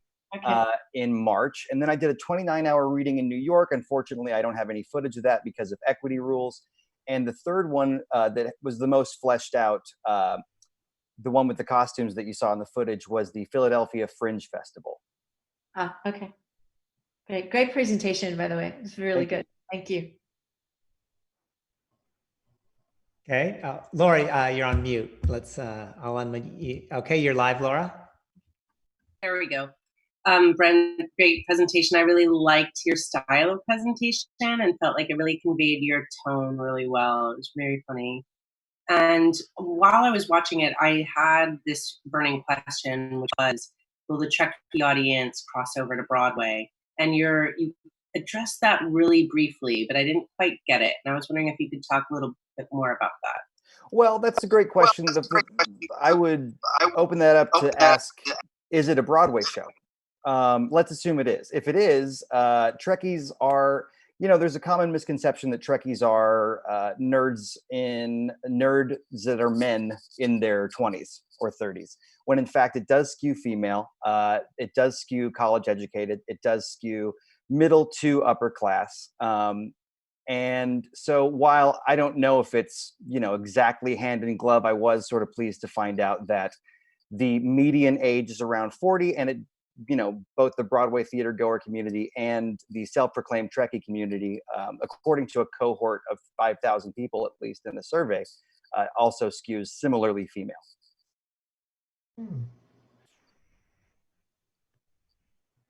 All right. You have a crossover reference for inside jokes to capture your Seinfeld fans as well in there. So. I want them all. Lots of crossover jokes. Okay, that takes us to all of our 8 teams. Great job, everybody, in your pitch. I've got a few minutes now. If anybody wants to ask any one of the 8 shows a follow-up question while you look back at your list, before you do your final tabulations, that'll give you a chance to see if... Tim, can you hear me okay? Yes, we can, Frank. Go for it. Okay. Supportive white parents.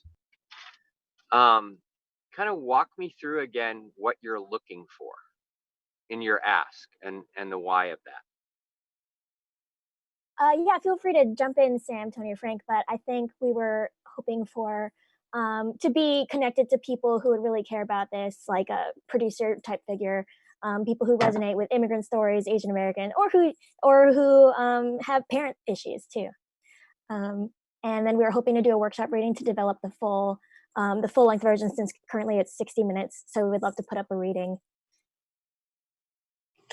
In addition to summarize for you, Joy, you're looking for somebody to help guide you on the way, a producer, but you're also looking for that to be development of the creative aspect of the show, which means enough resources to have the time to do that. Yeah, a space and all of that. Yes. Great. This is so nice. I want people with empathy for parent issues and so forth. No, you want people with money and connections. That's what we're looking for. Don't just cut straight to it. That makes sense. So in that ask, is there a specific dollar amount? Because I think what Jonathan just said dead hits it, but I didn't really understand what it would take to get you through that. Thus far, we've done everything quite cheaply, and so on a very small budget. So we're not necessarily feeling like we have to do an equity read, which might give us some leeway in cost as well as resources. Frank, you'd like $10,000 to $25,000. $10,000 to $25,000. Always have your number, guys. Be ready. Program doesn't end after these 2 weeks, as you can tell. All right. Any other questions for any of our teams? Yeah, I want to go back. Sorry again. The Karimi group. Same question. Yeah. Okay. I think our initial ask is $10K for a 29-hour reading to take place this summer in New York City that will culminate in the reading and an industry presentation, probably helmed by our Broadway female director who is working with us right now. She's really fantastic and awesome. Great. 10 to 25K. And then last but not least, game show, you did a good job on your ask there, but tell me, walk me through again some of the alternatives when you're talking about the channels and things like that. What are the economics of that in what you're trying to do? Is that for game development? Yeah. Yeah. So yeah, we've looked. I think we're trying to build the brand right now. It's not necessarily about breaking even on the initial distribution. Now we could. $50,000 is enough that we could create the first season as a web series and try and sell it to a platform. But I think for us, we're trying to build it to something bigger, so that with that $50,000 and that show, if we get 40 million views on YouTube, then it's easier for us to ask for that next round of 500,000 to make an actual Netflix film, right? And I don't want to make that jump yet until we have a bigger showing. So I think that $50,000 would be an investment to own a portion of the brand, a portion of the show, with the expectation that we would have to do a second raise in 2021. That would partially be a raise, could also be a Patreon, could also be a Kickstarter. But I think the first step, Video Game High did the same thing, where they built a following, and then they raised $200,000 for Video Game High because they already had a big YouTube following. So this is just the first step, and I think there's going to be a next step before we actually are generating real revenue. So the answer to your question is the $50,000 is to give you your proof of concept, and then it could go up to $500,000 for the actual piece. And one more point: never say to investors like, "We don't necessarily have to break even." Like we tend to lose your money, so don't say that. Yeah. Oh, okay. And for what it's worth, I've actually run a company before. I took $10,000 and of my dad's money and $10,000 of my own, and we made, I don't know, it was $1 million. We made millions of dollars with the company, but I've also spent almost all of it now. Andrew, stop at I took a company. Yeah. honestly, there's that rule, which is when you're in a hole and you keep digging, someone has to take the shovel from you. That's On that note, let's give our sharks a minute or two to tabulate their thoughts. And while we're doing that, we have an extra presentation. We've had a 9th team that has been joining us for the last 2 weeks, and they're in a very early developmental stage of their project.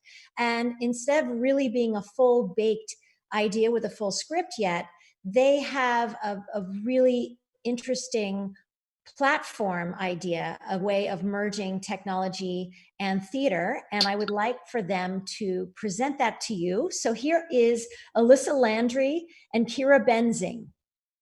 Hi, everyone. I'm Kira Benzing, and thank you for this time. Yes, we are the bonus group here right now.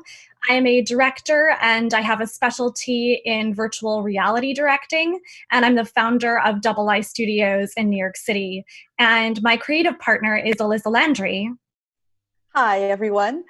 I'm Alyssa Landry. I have just moved back to the United States from Paris, France, where I was writing musicals and writing and directing live entertainment for Disneyland Paris, and then moved over into writing narratives for immersive technologies. And together we are Double I Studios. So all of the work that we are doing right now is really merging virtual reality. And that is special because we can build these productions in New York City, but they can be watched anywhere through new technology. Our work is always interactive and immersive, and it must contain 3 key ingredients. We believe in the power of social connection. VR can be a solitary experience, and so we're exploring on how to make it a collective experience. We want to embrace the themes of empowerment, connection, and choice in a way that allows audiences to experience a wide range of emotions, but is also just downright fun. And most of all, we want them to have a unique, one-of-a-kind of experience that they won't find anywhere else. So our team has designed stories that combine heart with technology, working with the latest technologies from Intel Studios volumetric capture all the way to Bose AR. In the virtual reality landscape, there's a lack of high-quality, immersive, story-driven content where an audience can experience a meaningful story together. In traditional theater, there can often be a lack of understanding about how to integrate technology in a meaningful way. And of course, the immersive theater space is exploding, and it includes experiences not just of theater, but also games and escape rooms. And right smack in the middle of that is an opportunity. And that's where we come in. We propose merging the live theater world and the virtual reality world by bringing people together for uplifting experiences. We want to create a new theater where remote people have access to great stories as well as Broadway talent, and we can bring both audiences together in new and undiscovered ways. You can think of us as Sleep No More meets Dreamscape Immersive meets Refinery 29's 29 Rooms. We began exploring this concept this summer with Love Seat, which was in competition at the Venice International Film Festival. So this gives you just a little taste of what we're talking about.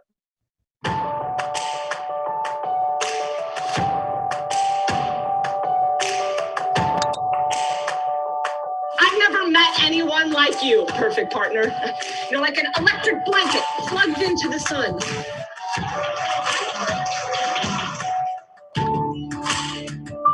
I will transform into a colossus of organization to protect you, my shield of preparedness. Let's fly.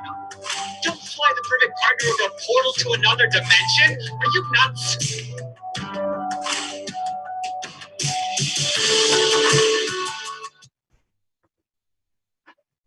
Our new show is about a modern-day Pandora whose life changes forever when she discovers a locked box in her grandmother's attic. It is an interactive one-act musical where virtual and real-life audiences uncover the story together. We are re-envisioning the character of Pandora as a strong woman, one who can write her own destiny. And we're exploring this in new ways to bring our two live audiences together through meaningful connection. Our live audience will be location-based and fully immersed in our story world thanks to projection domes. And the audience will be able to interact with both the story and with the virtual audience. The virtual audience will be hosted on a dedicated social VR platform and can connect from anywhere in the world. And again, they will be able to interact with the story world and the live audience. And here's where we need your help. We're looking for forward-thinking producers, people who want to push the bounds of storytelling and create a new medium. We're looking for angel investors who believe in our vision, venture capitalists who want to sell tickets, and real estate developers who want to have an impact on their community. Thank you for listening. Do you have any questions?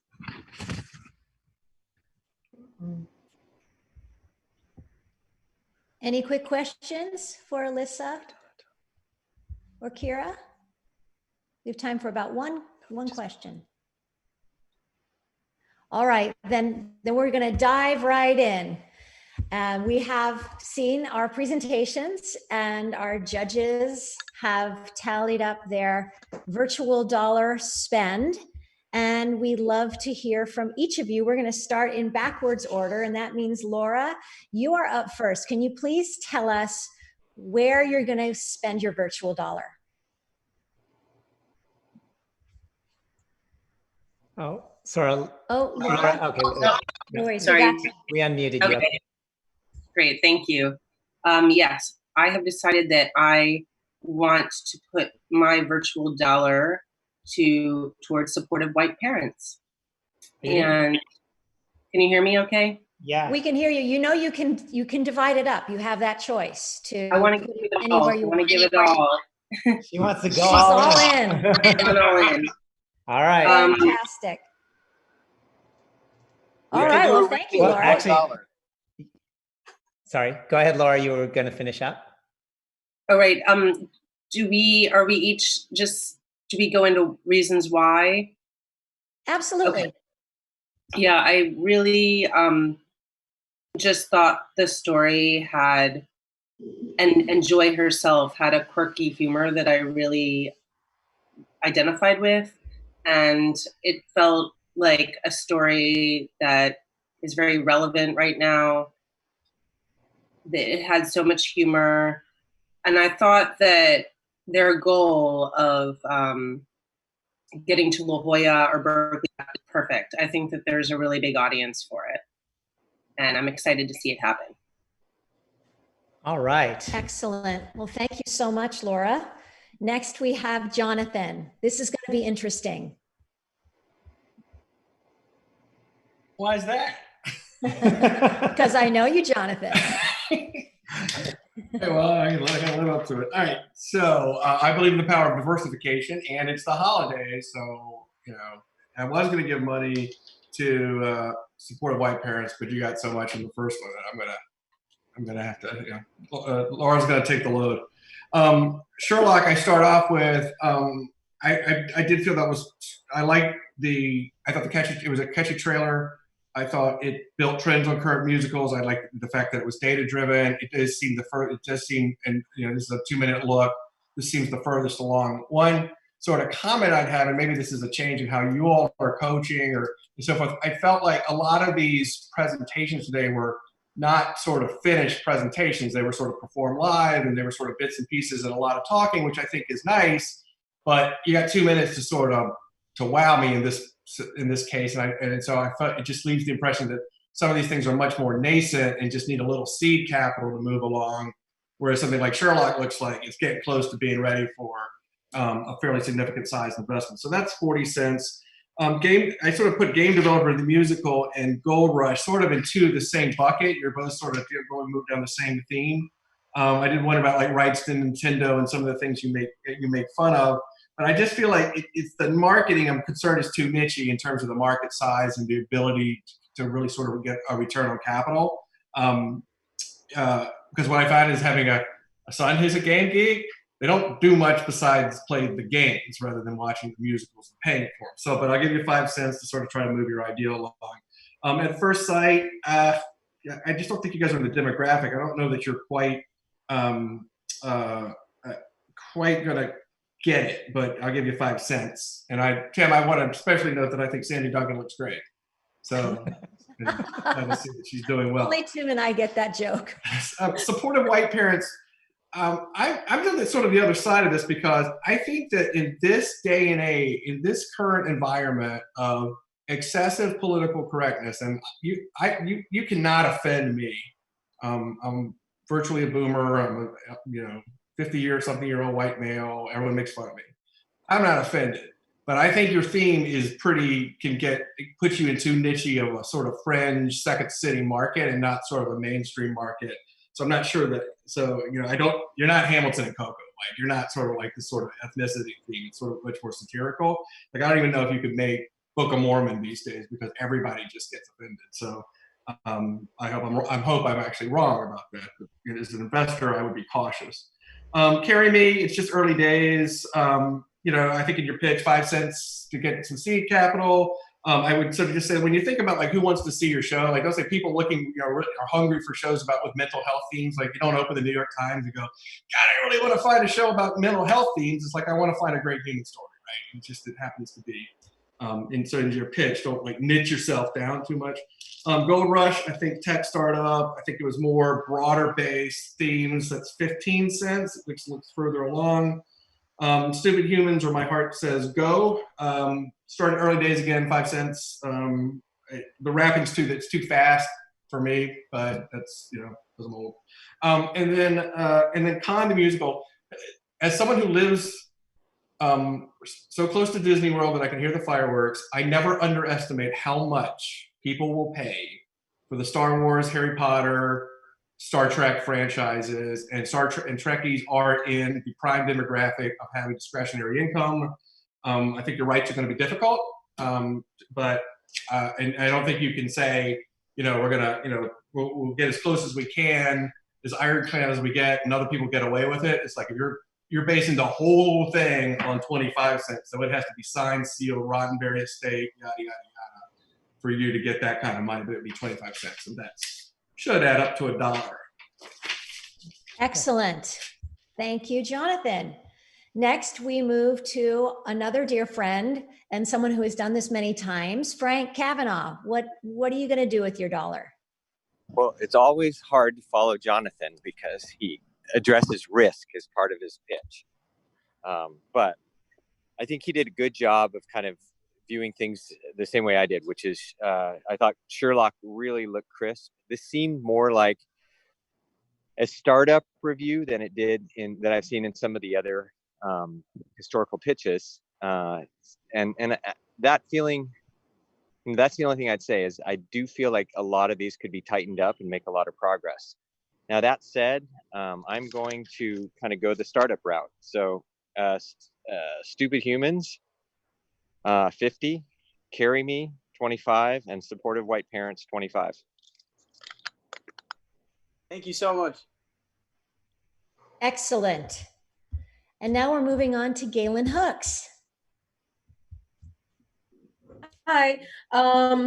Firstly, everyone was so great, just from a perspective of hearing stories all the time as someone from LA that works a lot in TV, film, commercial, music industry work. It's nice to see some new stories in the theater and that seem fresh and yeah, just great job. I didn't comment on everybody's when you did your pitches, but just want to put that out there.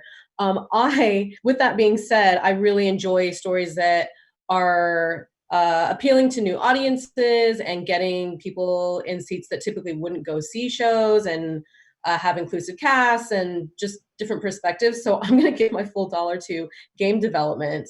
I totally get the market. There are adults, many whom I know, who are obsessed with games and have the income and wouldn't normally go see shows, but would go, I'll go see that one. Like, I think if they were looking at the docket, they would want to see that. And I do really believe in diversification and cross media and the fact that you understand and have already, I watched your short with the, it's called something Impact. It was funny and I like it. And you had a lot of dance even in your opening scene pitch thing that you did. And I love dance, and it's, yeah, I really think if it was done right, that there's a market for it. And I like taking the risk to get people to watch and be audience members who typically wouldn't be. And obviously gaming is a huge, huge, huge market. So yeah, that's where my dollar's going. Thanks so much. Fantastic. I love how you can see the diversity of reaction, that everybody's getting a little bit of love here, which makes me feel good, but a lot of different reasons that a lot of these shows have a lot of potential. We're going to move on to Robert Diamond. What about your 2 cents or your 100 cents? First, my 2 cents. I've done this, I think, I don't know, 5 or 6 times now. I thought this was actually the best group yet as far as overall potential. And I'll disagree with my fellow judge that I actually liked the live performances, which I thought gave it a good human touch. And I feel like if you don't have video footage yet or past production footage, that the personal connection and the personal passion of a creator can better convey what you're trying to do and the passion of the project. So I actually like that a lot. And for my dollar, I'm going to split it 4 ways at 25 cents each, to Sherlock, game development, Karimi, and Stupid Humans. Those were the 4 that spoke to me the most as far as commercial potential. Safe bets, either because they compared well to me to other properties, or risky and different and interesting enough like game development that it would be something to roll the dice on with relative confidence. So. Wonderful. Thank you, Robert. Next, we're going to hear from Cindy Convery. Well, I'm kind of, torn because I think everybody should get 12.5 cents of my dollar, but I'm going with 40 cents for game development and 40 cents for Goldrush 2.0, because I felt it's really all about the story. And I felt that the stories were very complete with these 2 shows. They had beginning, middle, and end. There was a love story, there was connection, and they were funny, which is always a relief in this day and age. So I went that way. And then I had 20 cents left, which I'm going to split between Karimi and At First Sight because of the emotional component. And the music in Karimi was very sweet and connective. So that's where I'm spending my dollar. Fantastic. Thank you. And next we have Alyssa Cohn. Hi. First of all, the talent just blew me away. Like, wow, they were all so great to watch. And, Tim and Pamela, this is my first time. Like, kudos to you for just bringing this all into fruition, because it was so inspiring to be part of. I wanted to have conviction and, sort of consolidate, and I only have picked 3, but I picked 4 and I'm going to divide it all the way through. The first is Sherlock, which was so compelling at the starting point, and I just love the mixture of the classic story with the update and also the themes, sort of the deeper themes of Sherlock that we're not used to. I thought that was beautiful. Game development was awesome, and I love the idea of the diverse casting, and again, it really has resonance for me of Be More Chill. But with this video game tie-in. One of my founders I coach, he told me that one of his developers is like a problem because he's watching video games during the day, watching video games, not playing video games, watching video games. And I thought, wow, that's like a thing now. So I can sort of see the market and the resonance of that. Supportive White Parents was just quirky and fun. And I definitely think with Crazy Rich Asians, this is sort of having a moment and could definitely have legs if it could continue to develop. And I really loved it. And then I thought Stupid Humans really, you guys are onto something. I don't know what it is, but I think you're onto something. And I definitely think that emotional component of we're all seeking something and we all have these choices to make at inflection points in our lives, and guidance on that and memory of that is quite beautiful, along with the rap. Thank you, Alyssa. Well said. And I agree with you a lot. Next, we have our last shark, our very friendly shark, who's been with us for many, many theater accelerators, and our dear friend, Deborah Barrera. Thank you. I've been doing this a few times, not as long as you have, Jonathan, but I am going to follow Robert's lead and disagree a little bit with you in a friendly shark way.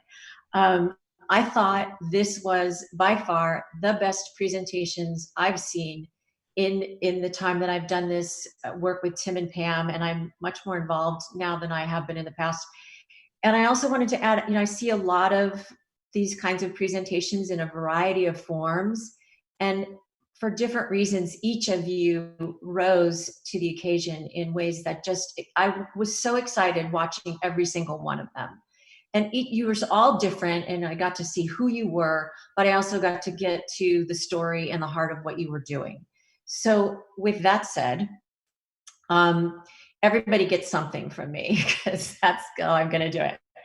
And I kind of grouped you into categories. So game developer, Goldrush, and Con are all getting 12.5 from me. And I see a lot of potential in all of those pieces, in a wide variety of genres and venues. I could see Con going to Vegas. I can see game developer, webisodes heading to opera. I just see a lot of different possibilities. Goldrush, you all did great jobs with your presentations, but I see a lot of potential and a variety of places for those shows to go.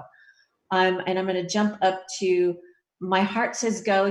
I love the new title, by the way, and thanks for sharing that with us in real time. And Stupid White Parents. I'm going to put you guys in the same category, and you each get the 12.5. So that's, I think you guys have a lot of potential. I love the diversity in both of those pieces, and I think there's some work to be done. But in terms of the pitch, I thought you guys did a great job. And for Karimi, I'm going to go 12.5 with you guys, just because I think that there's a lot of history around the potential for your work. I love the presentation and getting to know you guys in the presentation, getting to know you and who you are. And I do think we have a history now of this kind of work on Broadway. And Sherlock and First Sight I'm putting in the same category. I love the presentations. I think there's a lot of potential there. I think there's some work to be done creatively on those two pieces. So I think that's the reason for that division. And I also invest in, I work with a women's investment group that doesn't do theater. So I have a little bit of money on the side that I get to invest in startups that have to do with VR and AR. So I'm going to give Pandora a little bit of that money too. I can't say how much because we only got $1 to get spent here, but thank you for being part of this group. And I think there's so much going on in the AR VR world and immersive experiences. So thanks for participating and sharing your project with us. And I'm with you. And thanks to everyone for being here today. And thank you, Deborah. That was so thorough and so heartfelt. And I echo everything that you said. I have loved spending these 2 weeks with all of you incredible people and your projects. And I want to thank everybody that was here on the call today, especially our sharks, who are very busy folks, but have willingly given us our time today and had a little fun with us. So thank you, sharks. And can I make a clarifying comment? I'm sorry, what'd you say, Andrew? Can I make a clarifying comment? Sure. So I didn't say that they weren't good. I just said that in terms of preparation, in terms of what looks more finished and is thus ready for larger allocations of capital in a 5-minute presentation, that's what a difference between a pre-recorded sort of set and a live performance gives you. That's the impression. I didn't say it wasn't good. And that, Jonathan, that's why we need you, because you're our bad cop. And we always need to be working together to be better. And so thank you for that. Well, what we've seen here and why we do Theater Accelerator is there's a massive audience for all different types. And yes, it truly is a combination of finance. These things cost money, and you need to understand how you're resonating. In fact, that's what we spend in our first week of Theater Accelerator, which makes it different than many other developmental pieces, is you put on the hats of entrepreneurs and you are analyzing your show from an investment side. And that's what Jonathan's getting at here, is looking at different stages, just like you would in Silicon Valley when you talk about an angel investment versus a series investment. And you're all at different stages, which is exactly where you should be. That is correct. And with that, we are ending our last class of Class 8 Theater Accelerator, which makes me a little teary that this is the last time we're going to all meet together in learning and taking the starving out of artists. I want to reiterate that we are accepting applications for Class 9 of Theater Accelerator, and you can go to our website, nycoc.org, to find out more about that. And also, please support us. Go to nycoc.org/donate to help us along our path and help all of these incredible teams and other teams get to where they need to be to tell more diverse stories in the world. And if you haven't yet, subscribe to the YouTube channel so that you can go ahead and get updates from all the cool new stuff that's coming from these teams and other teams, as well as what we do educationally, as Pamela mentioned, with ShowBizU in our partnership with the Broadway League about bringing the next generation of storyteller forward. And thank you all. We'll see you real soon. Thanks so much. Bye for now. Bye. Thanks.